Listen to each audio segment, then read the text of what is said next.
क्या दिल्ली में कोचिंग संस्थानों के आसपास के इलाकों में यूपीएससी एस्पिरेंट्स का आर्थिक और मानसिक शोषण के साथ साथ दैहिक शोषण भी होता है? ओल्ड राजेंद्र नगर में राउज आईएएस स्टडी सर्किल के बेसमेंट में पानी में डूबने से 3 यूपीएससी एस्पिरेंट्स की मौत हुई। इसके बाद जो आंदोलन शुरू हुआ, इसमें लड़कियों की अच्छी खासी तादाद दिखी, जिनके गुस्से को तमाम लोगों ने महसूस किया। क्या लड़कियों के गुस्से की कोई खास वजह थी?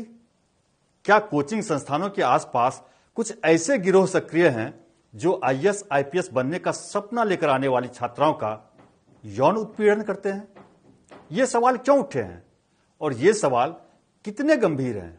और क्या सीबीआई को इस पूरे मामले में जांच के दायरे में ऐसे पहलुओं को भी शामिल करना चाहिए? कर्तव्य पथ में आज होगी इसकी बात। नमस्कार, मैं हूं रविशंकर प्रसाद। कोचिंग संस्थानों की वजह से कुछ लोगों का घर और कारोबार चल रहा है, कुछ को बिना पैर हाथ डुलाए यानी बैठे बिठाए हर महीने निश्चित कमाई हो रही है, और बिना किसी मेहनत की होने वाली कमाई ने इनमें कुछ को व्याभिचारी यानी सेक्स का भूखा और जिस्म को नोचने वाली भेड़िए में बदल दिया है। राजेंद्र नगर बेसमेंट हादसे के बाद इन इलाकों में रहने वाले लोगों ने इस तरह के संकेत देने शुरू किए हैं और इससे जुड़े कुछ चैट सोशल मीडिया पर वायरल हो रहे हैं। हालांकि इनमें से कुछ की सत्यता की पुष्टि बाकी है। बताया जा रहा है कि कुछ पीड़ित अपनी पहचान छुपाकर इस तरह के संदेश सोशल मीडिया पर जानबूझकर डाल रहे हैं ताकि इस मामले की जांच कर रही सीबीआई से ये पहलू छूट न जाए। क्या है वो संदेश? आगे हम व्हाट्सएप और टेलीग्राम पर हुई कुछ कथित चैट की तस्वीर और इसमें जो कुछ कहा गया है उसे आपको दिखाएंगे और उसके बारे में विस्तार से बात करेंगे। पहले यह समझते हैं कि आखिर वो कौन सी वजह है जिसकी वजह से कुछ लोग किराए पर कमरा ढूंढने वाली लड़कियों को गलत नजर से देखते हैं। पहले कुछ इलाकों को देखिए जिनकी खास पहचान है, कोचिंग हब वाली पहचान। ओल्ड राजेंद्र नगर, झंडेवालान, करोल बाग, रमेश नगर, पटेल नगर, शादीपुर, टोडापुर, लक्ष्मी नगर, मुखर्जी नगर, नेहरू विहार, ऐसे ही इलाके हैं।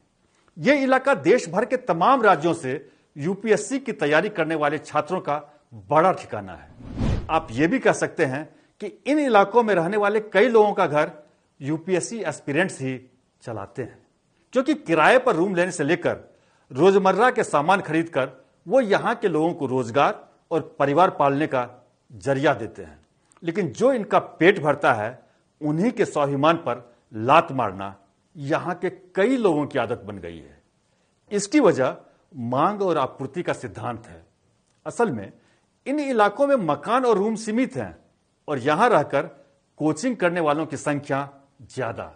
इसलिए ये इलाके लूट के इलाके में बदल गए हैं, और लूट के इलाके में जिस तरह नेता, निगम, पुलिस, प्रशासन, मंत्री, पार्षद और सरकार का गठजोड़ काम करने लगता है, वो यहां भी शुरू हो चुका है।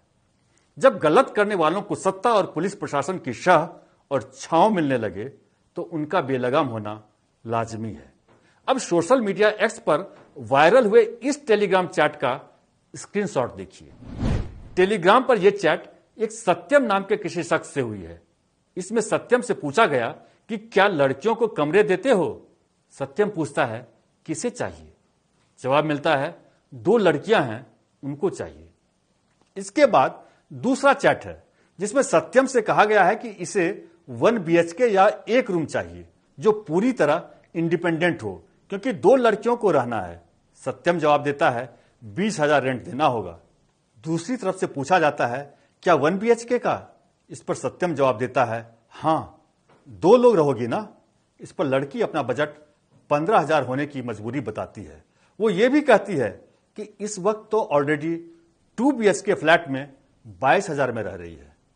इसी चैट में आगे सत्यम नाम के शख्स का हौसला बढ़ जाता है और वो चैट करने वाली लड़की को केवल 10,000 में ही 1 रूम में रहने का ऑफर दे देता है। साथ ही एक लालच भी। लालच ये कि वो अपनी दोस्त यानी दूसरी लड़की से किराया 16,000 बताए और 6,000 खुद रख ले और इसके एवज में उसके साथ जिस्मानी रिश्ते बनाए। इस तरह की पेशकश से नाराज होकर लड़की ने सत्यम को ब्लॉक कर दिया। पता नहीं ये चैट सच है या झूठ, लेकिन इस तरह के मामले सामने आने के बाद छात्रों ने दागी और खराब मकान मालिकों की लिस्ट उनकी कारगुजारियों, उनसे होने वाले दिक्कतों को लेकर बनाने की पहल की, तो इससे मिलते जुलते कई तथ्य सामने आने लगे। यही वो एक्सेल सीट है जिसमें दिल्ली के कोचिंग संस्थान वाले इलाकों में रहने वाले छात्रों से उनके मकान मालिक, मकान दिलाने वाले ब्रोकर और उनकी जातियों का ब्यौरा देने को कहा गया है, ताकि दिल्ली आने वाले स्टूडेंट ऐसे ऑनर और ब्रोकर यानी मकान मालिक और दलालों से बच सके। इस लिस्ट में तमाम तरह की जातियों और लूट खसोट का ब्यौरा है, जिनमें ज्यादातर के बारे में आप पहले से जानते होंगे। बेलगाम किराया, हर कुछ महीने के बाद किराए में बढ़ोतरी, बिजली, पानी, खाना और मकान मालिक के व्यवहार से जुड़ी तरह तरह की दिक्कतें। लेकिन लोक लाज और डर के बावजूद कुछ लड़कियों ने एक दायरे में कई तरह के संकेत दिए हैं जो चौंकाने वाले हैं। सीरियल नंबर 112 पर करोलबाग के एक ब्रोकर का जिक्र है, जिसमें कहा गया है कि यह ब्रोकर हर बार बिना बताए उसके कमरे में घुस जाता था, और एक बार जब उसने कमरा खोलने में देरी की तो उसने उनके पेरेंट्स को फोन कर यह लांछन लगा दिया कि वो किसी लड़के के साथ कमरे में बंद है। आजिज आकर रूम खाली करना पड़ा, लेकिन उन्हें सिक्योरिटी मनी कभी नहीं लौटाया गया। इन इलाकों में रहने वालों को सिक्योरिटी मनी शायद लौटाई ही नहीं जाती। एक मामला सीरियल नंबर 126 का देखिए। न्यू राजेंद्र नगर से जुड़े इस मामले में 2 ब्रोकर के नाम दर्ज हैं। इसमें कहा गया है कि कमरा लेने के 3 महीने के बाद ही इन्हें खाली करने को कहा गया। जब इन्होंने ब्रोकरेज की कुछ रकम लौटाने को कहा तो उन्होंने नए कमरे दिलाने के लिए नए सिरे से दलाली मांगनी शुरू कर दी, और जब इन्हें पुलिस के पास जाने की चेतावनी दी गई तो धमकी दी गई कि जो करना है करो, पुलिस भी कुछ नहीं करेगी। यानी ये पुलिस, ब्रोकर और लैंडलॉर्ड की मिलीभगत का मामला है। लेकिन ज्यादा खतरनाक मकान मालिकों का लड़कियों के कमरे में अचानक बेधड़क घुसना है, जिसकी एक शिकायत सीरियल नंबर 154 पर भी दर्ज है। यही नहीं, सीरियल नंबर 162 पर ब्रोकर के नाम के अलावा केवल 2 शब्द, सेक्सुअल हैरेसमेंट, इतना लिखकर एक पीड़ित ने बहुत कुछ अनकहा छोड़ दिया, जिसे पुलिस या सीबीआई को अब जानने की जरूरत होनी चाहिए। ऐसे मामलों की गंभीरता को सीरियल नंबर 173 पर हुई घटना से समझिए, जिसमें वाजीराम कोचिंग के पीछे वाले एक मकान मालिक की करतूतों को बताया गया है। इसमें कहा गया है कि मकान मालिक गलत तरीके से छूता था, बिना दरवाजा खटखटाए ऑड टाइम में कमरे में घुस जाता था, और कमरा खाली करने के बाद उसने सेफ्टी डिपॉजिट तक नहीं लौटाए। इसी तरह सीरियल नंबर 175 पर कोलकाता की एक छात्रा ने अपना अनुभव साझा किया है, जिसमें बताया है कि मकान मालिक के ड्राइवर के पास उनकी इजाजत के बगैर कमरे की अलग से चाबी थी। इसी तरह का एक मामला सीरियल नंबर 268 पर दिखा, जिसमें लड़कियों के साथ गाली गलौज होने और चरित्र हनन का जिक्र है।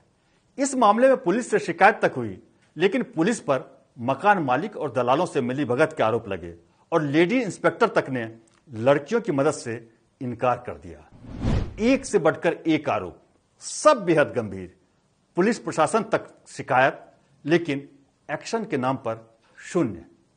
एक जानलेवा बड़े हादसे ने हर किसी को अपने पाप के प्रायश्चित का मौका दिया है, लेकिन क्या माहौल में बदलाव के बिना कोई प्रायश्चित सच्चा होगा? यही वजह है कि हम इन मुद्दों को उठा रहे हैं। हमारा मकसद किसी को बदनाम करना या किसी को बचाना नहीं है। हमारा मकसद सच तक पहुंचने में जांच एजेंसियों की मदद करना और हर पहलू की तरफ ध्यान खींचना है।